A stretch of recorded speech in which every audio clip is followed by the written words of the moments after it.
तो मेमोरी या storage device computer की एक ऐसी डिवाइस होती है जहाँ पर यूजर द्वारा भेजे गए डेटा, इंस्ट्रक्शंस और रिजल्ट तो निकलता है, उन्हें सेव करने का काम होता है। ये जो फिगर दिख रहे हैं ये सारे स्टोरेज डिवाइसेस हैं। यहाँ पे डेटा हम परमानेंटली और टेम्पोररी दोनों तरीके से स्टोर कर सकते हैं। तो प्राइमरी स्टोरेज डेटा जो होता है वो कुछ समय के लिए डेटा को स्टोर करता है। सेकेंडरी जो है वो इन फ्यूचर के लिए ज़्यादा डेटा स्टोर करता है। ठीक है, तो आइए हम एक करके जानते हैं।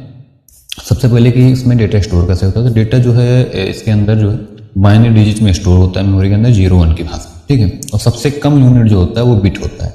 तो यहाँ पे 8 बिट बराबर जो है 1 बाइट होता है। 1024 बाइट बराबर 1 KB होता है। 1 KB बराबर 1024 KB बराबर 1 MB होता है। 1024 MB बराबर 1 GB होता है और 1024 GB बराबर 1 TB होता है। इस तरीके से जो मेमोरी मेजरमेंट है तो आप इसे देख सकते हैं। और सबसे छोटी का जो मापने की होती है मेमोरी की वो होती है बिट। ठीक है, आगे जानते हैं कि इसके टाइप कौन कौन से हैं। तो टाइप 2 है, प्राइमरी मेमोरी और सेकेंडरी मेमोरी। तो इसके बारे में आगे बात करेंगे। सबसे पहले जो हमारी मेमोरी आती है वो आती है प्राइमरी मेमोरी की। तो आइए जानते हैं कि प्राइमरी मेमोरी क्या है और उसके काम क्या है। ठीक है, सबसे पहले प्राइमरी मेमोरी जो होती है मेन मेमोरी होती है, या किसी भी डेटा को जब तक हम उस पर काम कर रहे होते हैं डेटा पे तब तक वो प्राइमरी मेमोरी में स्टोर रखता है। ठीक है, यह काम होने के बाद जो है जब डाटा को सेव कर देते हैं तो वो डेटा यहाँ से हट जाता है। ठीक है, या टेम्पोररी मेमोरी और वोलाटाइल नेचर की होती है। जब तक ये सिस्टम चलता रहता है तब तक ये डेटा स्टोर रखता है, उसके बाद ये डेटा को हटा देता है। यहाँ पे जो होता है डेटा की स्पीड जो होती है, स्टोरेज कैपेसिटी काफ़ी कम होती है बट इसकी स्पीड अच्छी होती है। ठीक है, तो ये जो है प्राइमरी मेमोरी है। आगे हम जानेंगे कि इसके पार्ट्स क्या हैं। ठीक है, तो प्राइमरी मेमोरी मेन मेमोरी होती है किसी भी सिस्टम की, ये आप ध्यान रखिए। तो आइए आगे जानते हैं इसके जो प्रकार हैं वो कौन कौन से हैं। तो 2 प्रकार हैं इसके, एक रैम है एक रोम है। तो एक के बारे में हम आगे ये बात करते हैं। सबसे पहले हमारा आता है रैम। तो रैम का पूरा नाम होता है रैंडम एक्सेस मेमोरी या वोलाटाइल नेचर का होता है।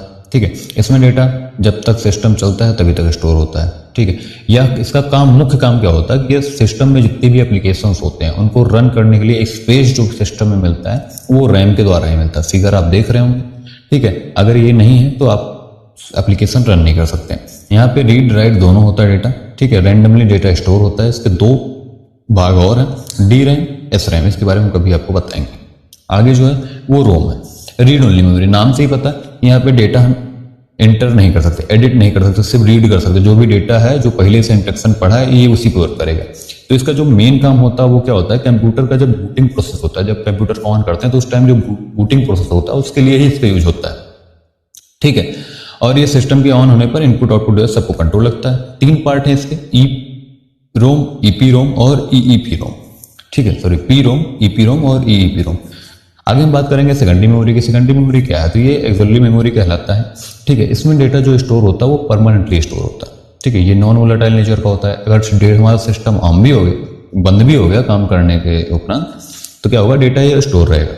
इसमें कैपेसिटी बहुत ज़्यादा होती है। इसमें डेटा हम जरूरत के हिसाब से जितना ज़्यादा चाहें उतना डेटा स्टोर कर सकते हैं, जितना कम चाहें कम कर सकते हैं। लेकिन स्पीड जो होती है इसकी प्राइमरी मेमोरी से धीरे होती है। ठीक है, ये डेटा जो होता है इसमें अंदर ट्रांसफरेबल भी होता है, हम कहीं और दूसरी जगह भी ले जाकर इसका स्टोर कर सकते हैं।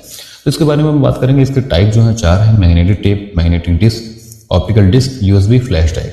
ठीक है, सबसे पहले जो हम बात करेंगे वो बात करेंगे मैग्नेटिक टेप की। तो ये देखते हैं, यह भी एक स्टोरेज डिवाइस है। ये प्लास्टिक के फीते से, रिबन से बना हुआ होता है जिसके ऊपर मेटेलिक ऑक्साइड की परत चढ़ाई गई होती है। ठीक है, यह जो भी डेटा स्टोर करता है वो डिजिटल और एनालॉग फॉर्मेट में ही करता है। ठीक है, यह ऑडियो कैसेट की तरह दिखता है, फिगर में देख रहे हैं। इसके एडवांसेड क्या क्या है हम सबसे पहले देखेंगे। तो इसमें लार्ज डाटा स्टोर कर सकते हैं हम, और इसकी जो स्पीड होती है वो काफ़ी अच्छी होती है, बैकअप लेने के लिए स्टोर होता है। ठीक है, इसे हमें बार बार इसमें हम नया डाटा भी स्टोर कर सकते हैं, ये पुराना ऑटोमेटिक हटा देगा। ठीक है, आगे हम बात करने चल रहे हैं मैग्नेटिक डिस्क। तो इसमें 2 डिस्क आते हैं, एक फ्लॉपी डिस्क है, एक हार्ड डिस्क है। सबसे पहले हम बात करेंगे फ्लॉपी डिस्क।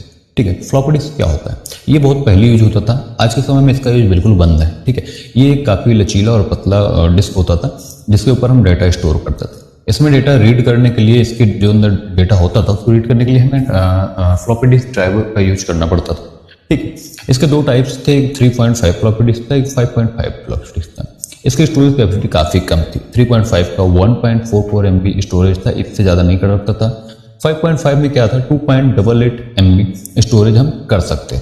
ठीक है, लेकिन ये इसका यूज आज के समय में बिल्कुल नहीं। आगे हार्ड डिस्क की बात करें तो इसको जो है HDD के नाम से जानते हैं, hyper disk drive, sorry hard disk drive. ठीक है, इसके अंदर एक डिस्क लगी होती है या मैग्नेटिक डिस्क होती है। इसके अंदर डेटा को रीड करने के लिए हमें एक हेड का यूज करना पड़ता है, वही डेटा रीड करता है। और इसके घूमने की गति, डिस्क की घूमने की गति को जो है हम रेवोल्यूशन पर मिनट के नाम से नापते हैं। और इस पे जो प्लेट्स होते हैं उस ट्रैक और सेक्टर में बचे होते हैं, ठीक है। इसके 3 टाइम्स होते हैं डेटा रिकॉर्ड करने के। सीक टाइम, डिस्क में डेटा को रीड राइट करने तक वाले ट्रैक तक पहुंचने में लगा समय, और दूसरा है लेटेंसी टाइम, तो ट्रैक में डेटा को सेक्टर तक पहुंचाने में लगा समय, ठीक है। और तीसरा जो समय लगता है वो लगता है हमारा ट्रांसफर रेट, तो सेक्टर ट्रांसफर रेट, तो सेक्टर में डेटा को लिखने और पढ़ने में जो समय लगता है उसे ट्रांसफर रेट कहते हैं, ठीक है। आगे हम बात करेंगे ऑप्टिकल डिस्क की। तो ऑप्टिकल डिस्क जो होता है ये एक गोलाकार पतला डिस्क होता है। आज के ज़माने में आपको बहुत दिखेगा, अभी कुछ समय से ही तो ये कन्वर्ट हो गया है यूएसबी में। पहले सीडी डीवीडी आपको बहुत देखने को मिलते थे, यहाँ पे डेटा रीड राइट होता था पिट्स और लैंड के थ्रू, ठीक है। तो यह डेटा को डिजिटल फॉर्मेट में स्टोर करता था। यहाँ पे होता क्या था कि इसके 2 पार्ट्स थे, सीडी और डीवीडी। सीडी को कम्पैक्ट डिस्क के नाम से जानते हैं, इसमें 700 MB तक डेटा में स्टोर कर पाते थे। और डीवीडी जो था इसको हम डिजिटल वर्सटाइल डिस्क के नाम से जानते हैं, जिसमें 4.7 से 17 GB तक डेटा स्टोर कर पाते थे। लास्ट जो है आज के समय में सबसे पॉपुलर वो है यूएसबी फ्लैश ड्राइव। इसको हम यूएसबी के नाम से जानते हैं, पेन ड्राइव के नाम से भी जानते हैं, ठीक है। ये काफी छोटा हल्का होता है, लेकिन स्टोरेज कैपेसिटी इसकी बहुत अधिक है, जितना ज्यादा हम चाहें बढ़ा सकते हैं। इसमें डेटा रीड राइट दोनों होता है, डेटा आसानी से शेयरिंग हो जाता है।